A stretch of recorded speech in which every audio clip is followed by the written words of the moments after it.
The Seahawks had several chances to pick up their second win of the season on Sunday, but found a way to lose it against the Falcons. I'll be breaking down their Week 3 defeat on our latest Postcast here on Locked On Seahawks.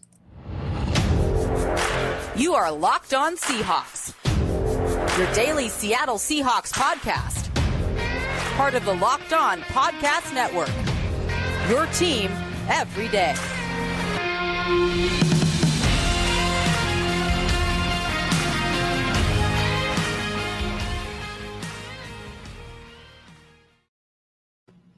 Greetings, 12s. This is Corbin Smith, your host for Locked On Seahawks. Thanks, as always, to all the 12s out there for making Locked On Seahawks your first listen 5 days a week. Greatly appreciate it. Going live here from Lumen Field. A difficult loss for the Seahawks today, falling to the Falcons 27-23. A down-to-the-wire affair. The Seahawks had a chance to win it late, and unfortunately, Geno Smith ended what was otherwise a really good day with an interception on fourth down. Falcons were able to get a first down and then kneel out the clock, and the Seahawks fall to 1-2 at the bottom of the NFC West. Certainly a loss they could look back on later this season with regret because they had their opportunities to win this game. I'm going to be breaking down key takeaways from this game, handing out my weekly game balls, and of course, our studs and duds in our 3-up, 3-down segment coming up later in the show. Now for our lead story here on Locked On Seahawks. The Seahawks really did a lot of things well on Sunday that set themselves up to win this football game against the Atlanta Falcons. They had 420 yards of offense. They converted on more than 50% of their third down opportunities. They won the turnover battle. They also won the time of possession battle, something they haven't done very much the last couple of seasons. Checking off those four boxes usually gives you a really good chance to win the football game. Unfortunately, though, the Seahawks have a major problem that continues to be an Achilles heel for them, and that is that they can't get enough stops on defense. They're allowing opponents to rack up rushing yards in bunches. They're giving up explosive plays in the passing game. That was especially true today against the Falcons. You just look at the first half. Marcus Mariota completed only 8 passes in the first half, but those 8 completions went for over 180 yards. 7 of the 8 completions were 20-plus yards through the air. A number of them came on third down as well. There was one in particular that was a backbreaker, 3rd and 19 in the second quarter, and as Pete Carroll summed it up after the game, the Seahawks just didn't play the coverage the way they needed to, flowing towards the right sideline and playing it like it's a 3rd and long situation. They played it like it was 3rd and 5, and that created an opening for a receiver to catch a 26-yard reception on 3rd and 19. You just can't have that happen. So the Seahawks were really, the first half, they were let down by their pass defense. Their coverage didn't come through. They didn't get a lot of pressure on Marcus Mariota early in the game. They did get some pressure on him in the second half of this contest. And late in the first half, they were able to start getting things going in that regard. But the secondary really let them down in this game, giving up a bunch of chunk plays to Kyle Pitts, Drake London and company in the first half. And again, Mariota only had 8 completions, but when you're racking up 180-plus yards with those completions, you'll take that day at the office any day of the week. And so the Falcons were able to get a lead of 17-10 in the first half because of that passing game and getting a bunch of big chunk plays. And then the real issue for the Seahawks that's been apparent the first 2 games of the season continued into today's game as well, the run defense. Cordarrelle Patterson goes for 107 yards and more than 10 yards per carry after halftime. The Seahawks actually bottled him up pretty good in the first half of this game, and then everything changed in the second half. The Falcons became a different team offensively. The first half, they had all those chunk plays from the passing game. They didn't do very much running the football, and that all changed in the second half. They came out with a different mission to attack the Seahawks, particularly off the edge, and that has been an issue for this football team throughout the course of the season so far. They can't set the edge. Opponents are running at will off tackle. They were attacking Darrell Taylor again, whether it was on traditional off-tackle runs or jet sweeps, you name it. They were picking on number 52 a lot of this football game, and they were attacking those edges. And Pete Carroll seemed pretty darn frustrated after the game. This is something they have prioritized a lot at practice these last couple of weeks. They're trying to get their run fits to be where they need to be with the defensive line and linebackers working cohesively, and it just isn't happening. And like Uchenna Nwosu said after the game, you take out 2 big plays in the third quarter by Cordarrelle Patterson, and they generally did a pretty good job against the run. But those 2 plays, the Seahawks had just taken a 23-20 lead with under 5 minutes to go in the third quarter. Momentum seemed to be on their side, though there was a questionable decision whether they should have gone for it on 4th and 2 or taken the points. They opted after a timeout to take the points, but the Seahawks took the lead by 3 points, and momentum was on their side. And then the defense comes out and gives up 2 carries for 58 yards. The first one being a 40-yarder for Patterson. Nwosu, he cut in too much inside, didn't keep the backside protected, and so Patterson's able to cut it back and rip up a 40-yarder. Then the very next play goes for 18 yards. And so that's deflating. The Falcons quickly are in the red zone, and that's really how this game felt for the Seahawks defensively. They just kept giving big play after big play. The first half, it was a lot about the passing game. Second half, it was the run game, and Cordell Patterson averaging more than 10 yards per carry, and the game-winning touchdown. The other problem that continues to show up for the Seahawks early in the season, their run fits have been terrible for the most part. They've had their issues in coverage, giving up explosives. They've also been very up and down tackling. Saw that again today. The final touchdown that ultimately was the game winner, end of the third quarter, Marcus Mariota gets blitzed by Jordan Brooks and calmly fires a strike to Drake London. Josh Jones comes up, has a chance to bring him down around the first down marker. It might have been a little bit short. Maybe the Seahawks can hold him to a field goal there. Instead, London's able to get out of the tackle attempt, and then he goes into the end zone for 6 points. And that ended up being the deciding touchdown there. There were no points scored in the fourth quarter. The Seahawks couldn't take advantage of a botched handoff that gave them the football back inside 5 minutes to play. Smith ultimately threw that interception at 4th and 18. They couldn't take advantage of that gift from the Falcons there late in the fourth quarter. So a really disappointing game, as Pete Carroll mentioned. A lot of chances to win this game. Probably a game the Seahawks should have won. And in the end, the same problems that have been cropping up week in, week out so far in the season on defense, they continue to be a problem. Too many explosive plays, especially on third and long situations. They just can't get off the field. Did have a 3-and-out in this game, but they continue to struggle getting off the field quickly, and they're giving up long drives. And it keeps the offense off the field. Only 3 possessions for the Seahawks offensively the second half. They had 3 possessions in the second half against the Broncos in week 1. So you're seeing a lot of patterns here, and a lot of it revolves around this defense struggling to do the basics right now with this 3-4 system, continuing to have run fit issues. Tackling has been atrocious at times. And the secondary, you got a lot of new pieces out there. You got some rookies in the secondary as well. And that is contributing to them having issues with giving up some of these big plays on coverages that are either busted or the assignment isn't fully executed properly. So they've got a lot to work on, certainly.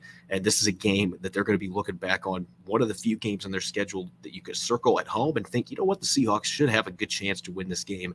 And they did have plenty of opportunities, just couldn't get it done. I'm going to be handing out my game balls here in a moment on offense, defense, and special teams. Even to defeat, there's always players that stand out for the Seahawks. A number of players on offense. Defense, a little bit tougher to make that decision, but I'm going to be dishing out those game balls on all 3 phases of the game for the Seahawks coming up next in the second quarter here on our Postcast edition of Locked On Seahawks. Life can be full of challenges. Recently, our family has undergone significant strife with family members dealing with debilitating health issues, and it's been a struggle for me coping with it mentally. Life can be full of twists and turns, so it's important to show yourself through it all. Betterhelp Online Therapy will assess your needs and can match you with your own licensed professional therapist in less than 48 hours. Therapy worked wonders for me, but don't just take my word for it. Having someone in your corner to guide you when you're struggling to navigate obstacles can be invaluable. It's not a crisis line. It's not self-help. It's professional therapy done securely online, available to people worldwide. With therapy, it can take a few tries to find the right fit for you. BetterHelp is a great way to invest in yourself. BetterHelp has a special offer for our listeners. Get 10% off your first month at betterhelp.com/lockedon. That's 10% off your first month of online therapy at betterhelp.com/lockedon. You're listening to the Locked On Seahawks podcast, post-game edition. I'm your host, Corbin Smith. As always, thanks to all the 12s out there for listening to Locked On Seahawks and making it your first listen 5 days a week. The Seahawks, unfortunately, dropping their second consecutive contest, a 27-23 defeat to the Falcons at Lumen Field on Sunday. A lot of opportunities to win this football game, especially late. The Seahawks had the ball, had it down all the way to the 9-yard line, and unfortunately, a penalty ended up canceling out that play, got knocked back off schedule. Geno Smith throws an interception on 4th and 18, and the Falcons get the, I guess you could call it an upset at home, but this is certainly a game that was pretty even coming in, both teams being teams that were not expected to be playoff contenders this year. But Seattle had opportunities to get this game and just couldn't finish it off, and it was an issue for Geno Smith last year. And I think it's fitting now that we go into our game balls, and there were certainly some other candidates to consider here. I thought Tyler Lockett had another really good game. DK Metcalf maybe had one drop, but that pass was deflected. So I think that was a really challenging catch for him to make. Overall, had a really good game, had his first touchdown of the season. I thought several players along the offensive line played well. But at the end of the day, we're looking at game balls. You got to hand it out to Mr. Geno Smith under center. I thought he had his best game as the starting quarterback for the Seattle Seahawks. You look back at the 3 starts he had last year. Now 3 starts this year. He goes 32 for 44, 325 yards, 2 passing touchdowns, one of them being to Will Dissly down the seam, the other one being a go ball to DK Metcalf, and let him go up and high point that football for their second touchdown to tie up the game. I thought he was really efficient, again, completing more than 70% of his passes. There were a few throws that got away from him that could have been intercepted in this game.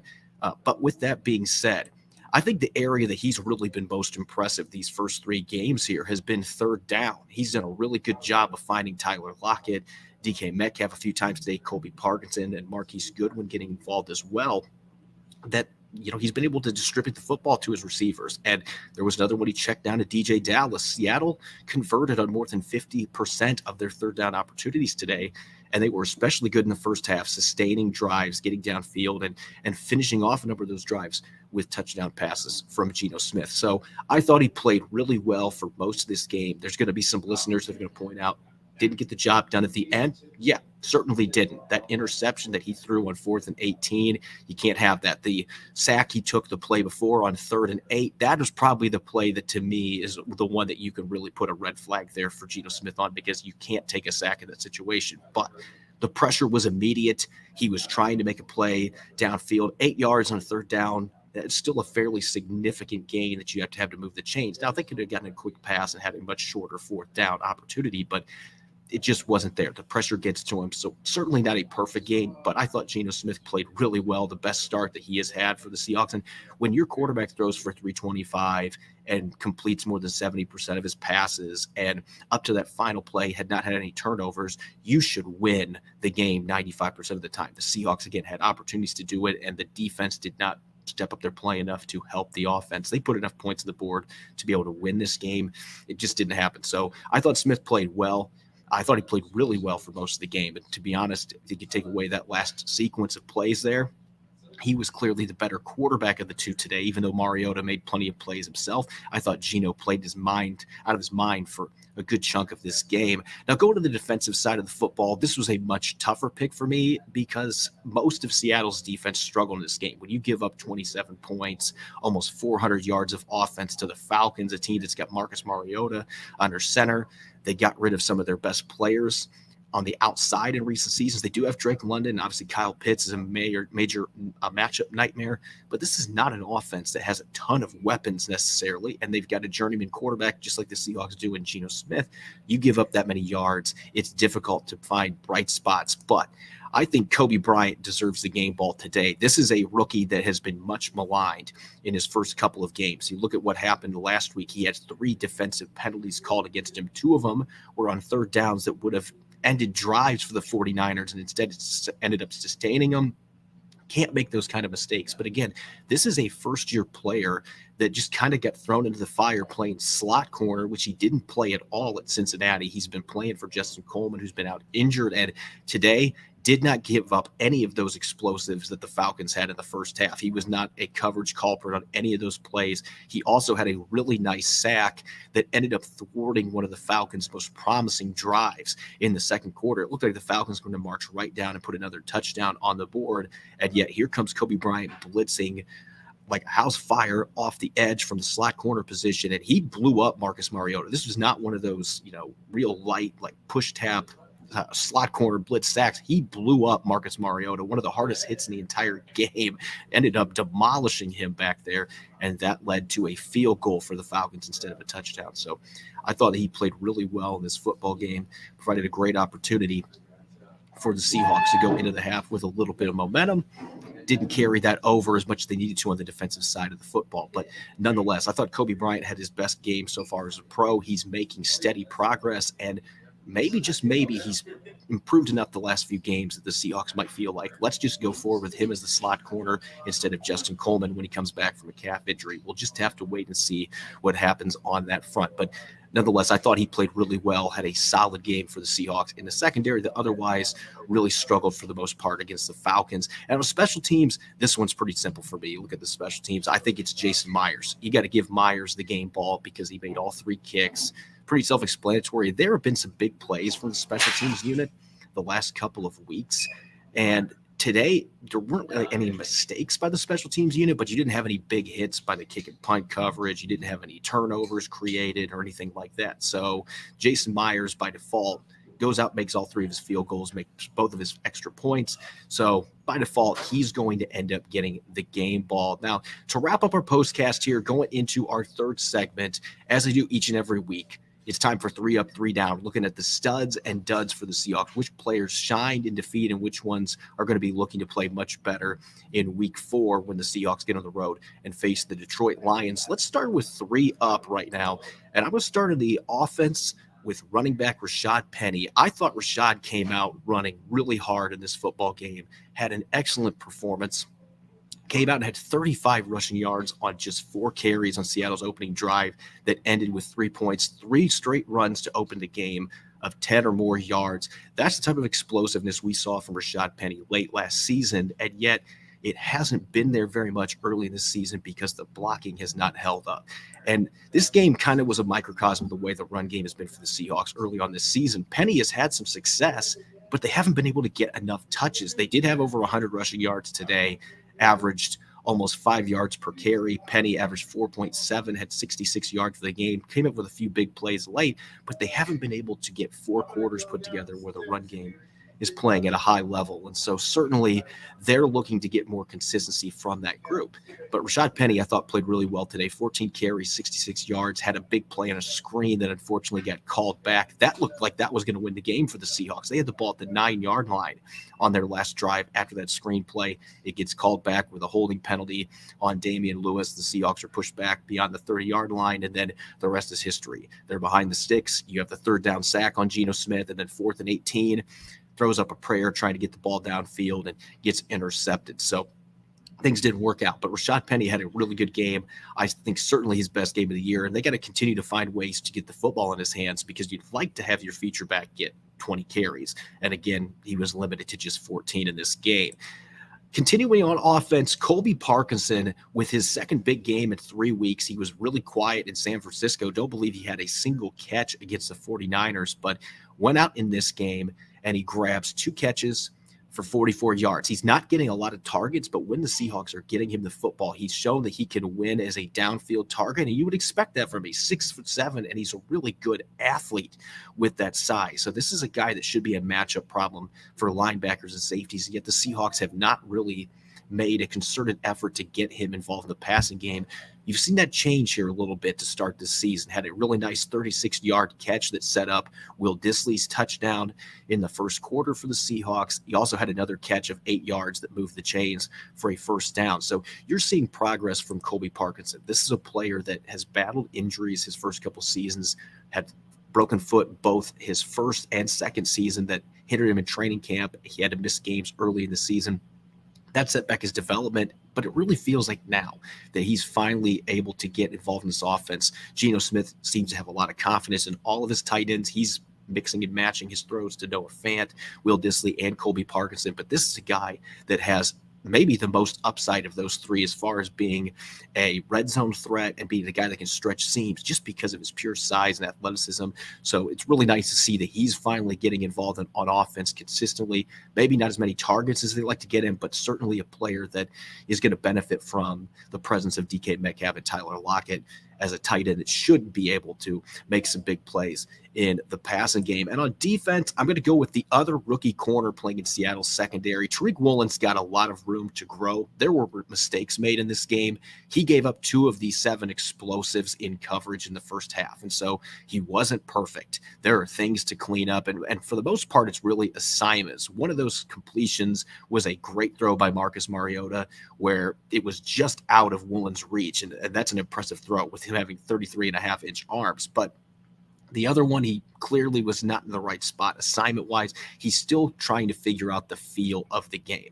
So there are some areas he's got to clean up. But end of the first half, he showed off that 4.26 speed that he brings to the table, jumping a route. Marcus Mariota throwing a pass across the middle of the field, was trying to maybe get the Falcons into field goal position, took a shot towards the middle of the field, and Woolen jumps the pass, intercepts it, and it looked briefly like he might have a chance to turn the corner and maybe return it for 6, but he was tackled as time expired, so the Seahawks did not get the football back. But nonetheless, first interception for what the Seahawks hope will be many for Tariq Woolen. Had a couple nice tackles in open field as well.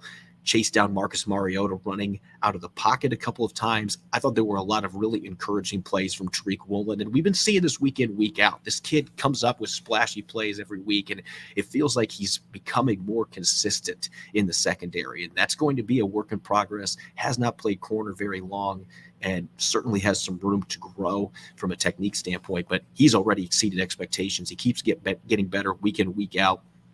He and Kobe Bryant, those are 2 bright spots on the defense, and otherwise there hasn't been very much to be excited about in these first 3 games. But Woolen really is playing at a high level right now, stacks up well with players like Drake London. He has not backed down from any of the tests that have been given to him so far. The Seahawks have to be excited about that. Now let's get to the negatives, the duds. You're 3 down for this week, and I'm going to start at the offensive line, which really played well for the most part of this game. And I thought Damian Lewis had some nice run blocks. So I'm not going to sit here and say that his game as a whole was awful, coming back from a bruised thigh and also had a ankle sprain that he was dealing with earlier in training camp in the preseason, missed the season opener. He has had issues staying healthy. He looked healthy out there today, but he had 2 crucial holding penalties in the fourth quarter. That second one that ended up negating Rashad Penny's screenplay down to the 9-yard line. That was a backbreaker for the Seahawks. Again, just revisiting that play, Rashad Penny, Geno Smith was able to dump it off with pressure bearing down on him. And this is not a team that has success running screens very often, but got it out to Penny. He had lead blockers out in front of him, rockets through the crease down to the 9-yard line. The Seahawks had 2 timeouts left. They should have been able to finish off that drive with a touchdown and win the game. Instead, with that penalty, they get knocked back to 2nd and 14. They get a 6-yard completion to Metcalf on the next play. 3rd and 8. Smith is just trying to make a play, holds onto the football too long, gets sacked. Now it's 4th and 18, and they're 40 yards away from the end zone. It totally changed the complexion of the end of this game. It was a critical penalty, and you don't want to pin a loss on one player, and you certainly can't. But that holding play loomed very large late. The other one also stalled their drive and put them behind the sticks. That was something the Seahawks did really well all game until the fourth quarter, was they weren't putting themselves in positions where they had 2nd and 15 or 3rd and 16, plays like that. They were staying on schedule. They weren't getting behind the sticks. Those 2 penalties ended up thwarting 2 of the 3 drives that the Seahawks had the entire second half. That last one was, again, especially a backbreaker. So it's unfortunate for Damian Lewis. I did think that he played fairly well in this game, but at the same time, those penalties ended up being a huge problem late in the game for the Seahawks. Again, only 3 points on offense in the second half. Those penalties ended up thwarting a couple of drives that may have been promising for the Seahawks.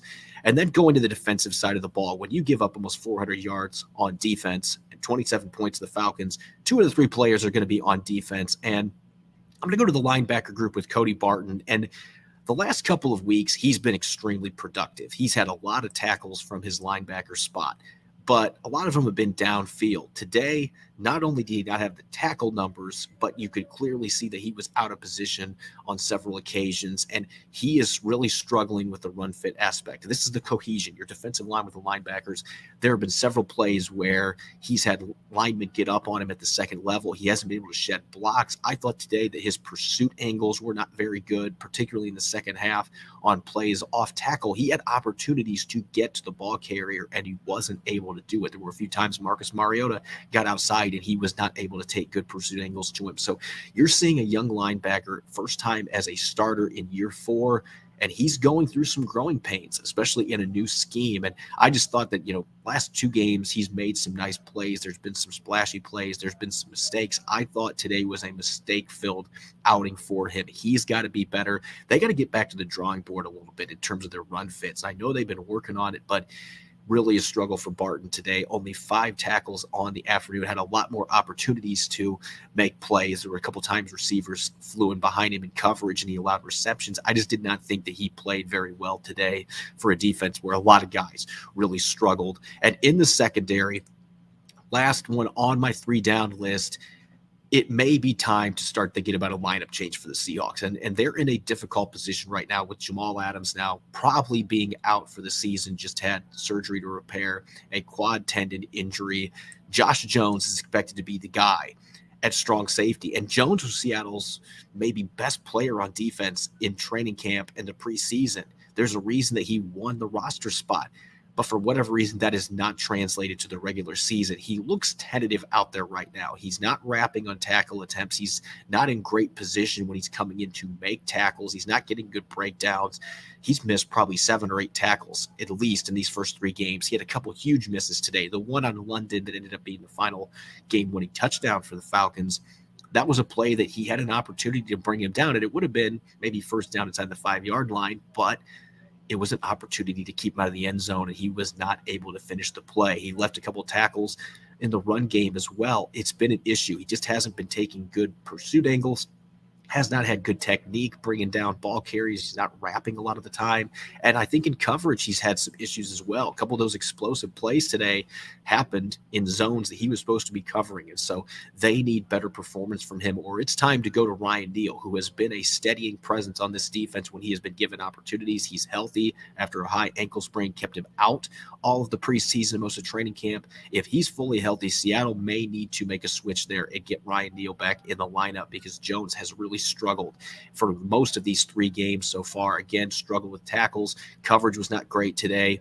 He contributed to the issues they had in the first half, giving up a bunch of explosive passes. So I think Clint Hurt and Pete Carroll, they're going to have to make a decision on that front at some point. I would not be surprised if Ryan Neal against the Detroit Lions is playing a lot more snaps on defense. But we'll see. They may give a little longer leash because of how well Jones played in training camp in the preseason. But again, that is not translated. He has not played at that level these first 3 games so far. As always, you can follow me on Twitter at Corbin Smith NFL. Make sure to check out Locked On Seahawks on Apple Podcasts, Google Podcasts, Spotify, and streaming 5 days a week on YouTube. We're going to be coming back with our Monday episode tomorrow. Rob Rang will be rejoining me for our Monday musings. A lot more in-depth takeaways coming out of this 27-23 loss to the Falcons and much more. You won't want to miss it. Enjoy the rest of your Sunday night. Thanks for listening in. Go Hawks.